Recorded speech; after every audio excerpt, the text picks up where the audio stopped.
Comment peut-on valoriser un ancien site industriel pollué au cœur de nos villes et en faire un projet immobilier écologique et éco-responsable pour les futurs habitants qui vont y habiter?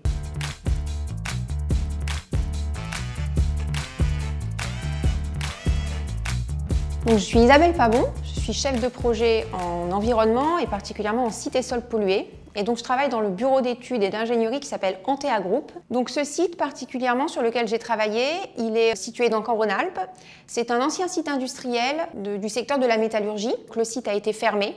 Le projet sur lequel j'ai travaillé particulièrement, il a un réel intérêt parce qu'il se situe dans une de ces villes justement qui est en pleine reconversion, une ville avec un grand enjeu économique. Les industriels ont fait le choix de faire une consultation auprès de différents promoteurs pour modifier ce site industriel en un projet immobilier. Des immeubles d'habitation sur plusieurs étages avec 2 niveaux de sous-sol, qui du coup s'intègrent bien dans le nouveau modèle de la ville. Il y a beaucoup d'anciens sites industriels aujourd'hui qui sont au cœur de nos villes, de nos agglomérations. L'objectif de notre travail, c'est de valoriser ces sites, d'enlever un peu ces verrues qu'il y avait initialement au cœur de nos villes, pour les réaménager d'un point de vue environnemental finalement, en prenant en compte la dépollution des sols et aussi la valorisation du site dans son environnement. On va regarder quel est l'impact du futur projet sur le trafic routier, sur le bruit, sur l'incidence sur la gestion des eaux aussi, parce que 200 habitants supplémentaires, ça fait aussi des eaux usées à traiter. L'influence aussi au niveau des écoles, au niveau de toutes les infrastructures de la ville. Il faut être sûr que ces nouveaux habitants pourront être intégrés dans toutes les infrastructures qui sont autour. On s'est aperçu quand on a fait une étude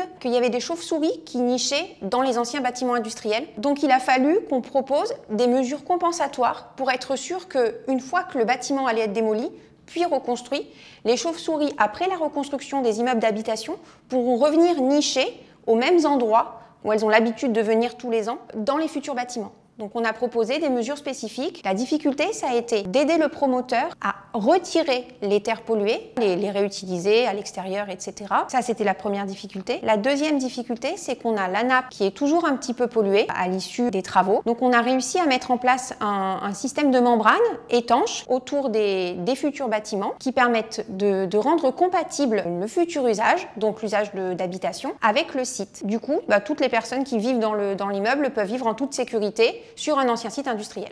Les fiertés que je retire moi personnellement de ce projet, c'est que c'est un projet multimétier. J'ai pu travailler avec mes collègues qui ont d'autres expertises que la mienne. L'autre fierté aussi principale, c'est que ce projet, c'est quand même un projet de revalorisation de nos territoires.